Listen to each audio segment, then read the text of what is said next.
My pleasure to have on today Cindi Bigelow, CEO, President of Bigelow Tea, which is based in Fairfield, Connecticut. 70 years old. Our anniversary is this year. You're third generation president. Yeah. What's the secret to this business, to keeping it fresh and new and moving on for 70 years? Well, I think it's a passion for tea. That's what we do. That's all we do. Bigelow Tea only makes tea, about 150 varieties. And we're just very passionate about it. And we really care about also not just making the best cup of tea, but also being a really good employer. Like, we love the fact that we can employ people, and we keep that as our focus as a family. We keep the employees, and we keep tea and having the best tea possible. And it allows my family to keep it in the company. You know, there's only about 3% of companies that make it to the third generation. That's my point. And passion and just caring about the employees. That's the reason why. And you give back a lot as a company. We are very lucky. Especially under you. Let's name some of the things that you're doing, giving back. Well, it is a big part of what we do. The main thing that I've done actually for the last 28 years is we have the Bigelow Tea Community Challenge. And the Bigelow Tea Community Challenge raises about $110,000, $120,000 a year, and we help 18 different organizations in the Fairfield-Bridgeport area, really on basic needs. But we also do so many other things. I mean, whether it's junior achievement or reading in the school systems, or I go down to Appalachia every year with my church and help build homes down there with about 150 kids. So we're blessed to be able to do it, and we love to do it. Again, it's sort of that passion and caring outside of yourself. You know, whether it's the employees or the community, it's just giving back. I have to tell you a little secret. I grew up in South Bend, Indiana, and the only tea my mother ever drank was Constant Comment. That's how this company started. Tell me a little bit about that. Well, my grandmother, Ruth Campbell Bigelow, and the formal name of the organization is R.C. Bigelow. She was an interior designer, and when the Depression hit, they lost everything. My grandfather was in publishing. He lost his job as well, and it was a very difficult time for them. Very stressful for my father when he shares back those years. And she really wanted to be, she was an entrepreneur, because again, she had been an interior designer, had her own business. She wanted a business where the family could all work together, which is just so like all of us to this day, and also was not a perishable, but a consumable. And she didn't feel in the country we had a good tea. So she found an old colonial recipe with a friend of hers. The two of them worked on it. She especially worked on it for a long time to be able to commercialize it. She sent it to a group of friends. They said, oh my God, it's a source of constant comment. And voila, it's still one of the most popular specialty teas in this country, 70 years later, Constant Comment. One Christmas, I tried to copy Constant Comment, and this is this of course is not foreign to you, but there were hot spice teas that were Tang based. We tried to make a tea that tasted just like Constant Comment. I put it in probably a mason jar and handed it out to my friends, and you stirred it up. Not even close to Constant Comment, but that's something, it was such a staple in our house, and is still. So to finally meet the person behind Constant Comment is thrilling for me. This is a true story. My parents still are the only ones that make Constant Comment. Honest to God. They put on their little lab coats. One says Eunice, the other says David. They go behind, they close the doors, and they had this certain ritual. And I've been with the company now almost 30 years. About 5 years ago, I said, you know, maybe it's about time you share the recipe with me. Just saying. They invite me in, and I have to tell you, this was such a poignant time in my career, because if I had gone in earlier, I probably would have thought about like, how can I make a shortcut here and there? How can I figure this out to streamline it? And I was so thrilled to be part of this experience, to watch them, that literally I wanted to take every step that they made. They had a certain way, they did this for 6 minutes, and they rolled this over here, and all I wanted to do was exactly the way they did it. Yeah, they still are the only ones that make it. So there are 3 of you with The Secret? Well, no, my sister also, she's not in the company now. She was for 35 years and was the creator of the majority of our tea. She's fantastic. But she also knows how to make it. So all 4 Bigelows know how to make Constant Comment. Well, it's wonderful. Tell me about the Charleston Tea Plantation. Oh, that's great. Actually, my sister still is involved with that, and my parents are heavily involved with the Charleston tea plantation. We bought that in 2003, 2004. Don't hold me to that date, although I should know it. It's 127 acres, and it was owned by two gentlemen, and it just, they couldn't make it work. It's just, it couldn't make any money, and they just couldn't continue to put all of their savings into it. So they had to put it up for sale. And my sister, working with my parents, really believed that they should buy that, since it's really the largest, really the only commercial plantation in this country. There's smaller ones for sure. So my parents bought it, and it's their passion. It's really their next chapter. That's what they do, and they love it. They run the plantation. They're from up here. They live in Connecticut, but they go down there all the time. So 70 years old, Bigelow Tea Company. How have you been able to innovate and stay ahead of the curve? Because there's other people trying to be specialty tea companies. And they're so much bigger than us, Ann. All of our competition are billion-dollar companies, if you think about it. All the top tea companies. We're the only one that is family-owned, and we're about the 10th the size of all of them.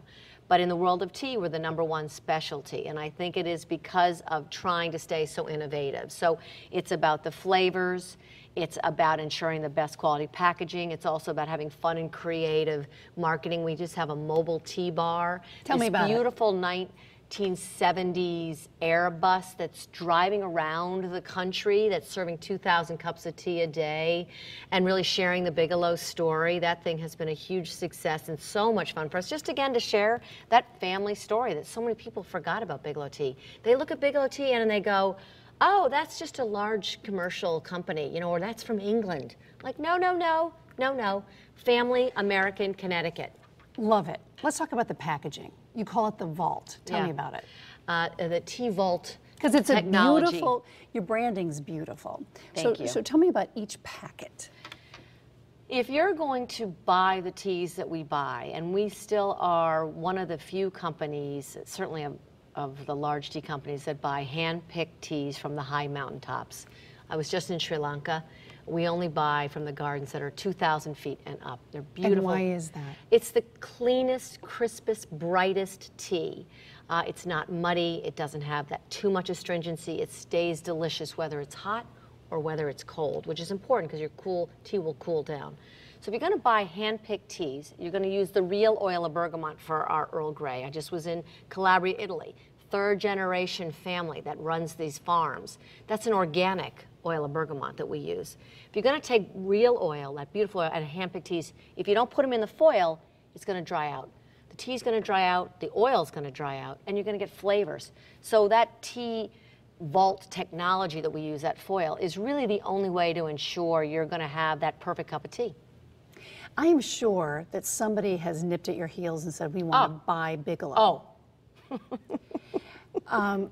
Why have you not sold? Why have you kept it in the family? Is it that much of a passion that this just needs to go on and on and on?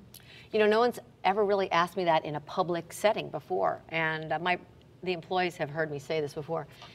It's just nothing we would even entertain. I don't know how to describe it. People, I'm not exaggerating, maybe 2 a week, but I told you before, it's about 2 things. It's about passion and it's about the employees. And we know that we're able to employ 330 families and make a beautiful cup of tea. At what point, I know it sounds ridiculous, what's the money value there? It isn't about money. I mean, you know, it just doesn't mean anything to us. So my gift one day is to be able to possibly pass it down to the next generation if they want it. They don't have to want it. If they don't, I'm going to try to then work something out inside the organization to keep it still employee-owned. But I would never even entertain it. I would never entertain it. I don't return those phone calls. Are you a rare breed among family businesses, do you think, when you meet up with other family businesses across the country, across the globe, that you're hanging on to this? Or are the ones that really have passion behind what they're making, are they like you? I can't answer that question. Because I only have a small, sampling, and I wouldn't want to throw everybody into one bucket. But I do know when I do a lot with family businesses, it's not uncommon. It's not a bad thing. It's not uncommon for them to talk about family wealth. That's cool. It's just not Bigelow Tea's thing. We're just not who we are. My grandmother wasn't like that. My father and mother weren't like that, and I'm certainly not like that. When Ruth set this up and she made her constant comment tea, when she made it, and it started to go Slowly. slowly. Very slowly. How slowly? So slowly, they didn't think they were going to make it. And many times they didn't think they were going to make it. And what happened was she finally found one store in Connecticut, thank you, that was selling some of her tea. So she gets in her station wagon and she drives up and she says to the shop owner, "Why are you selling Bigelow tea? What are you doing?" And he didn't really have any time for her. He didn't really want to bother her. And he said, "Well, you know, I have in a bowl or next door to the cash register, and people, when they smell it, they want to buy it." So she said, "Thank you very much. Don't want to take any of your time." She goes home and she's thinking. And she had all these glass jars in her basement because that was originally the container of choice for the tea. Although, to be honest, you don't want to put tea in glass because it picks up the sunlight, kind of cooks on you. She takes out the glass jar, she pours it in, she calls a whiffing jar. She reconfigures the case, she puts in the whiffing jar, says open and whiff.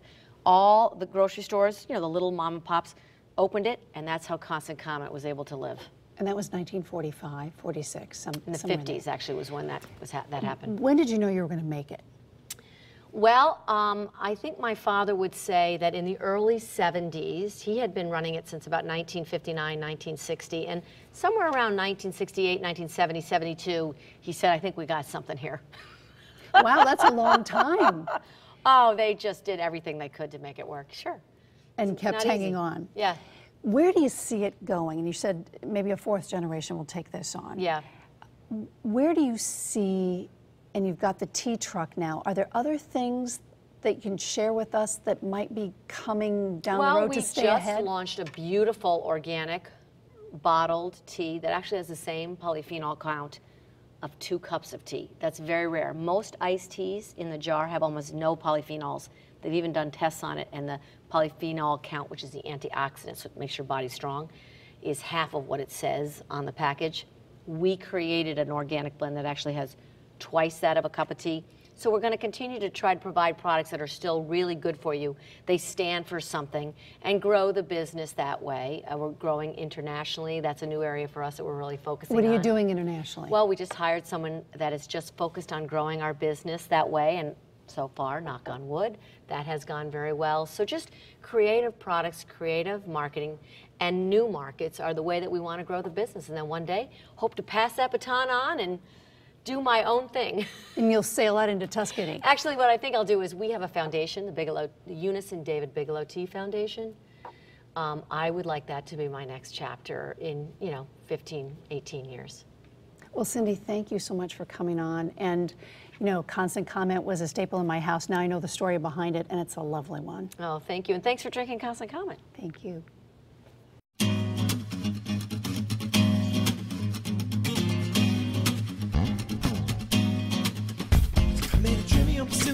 When they send, who's this girl? Spend all night kissing, and if one was right here, then who else is missing?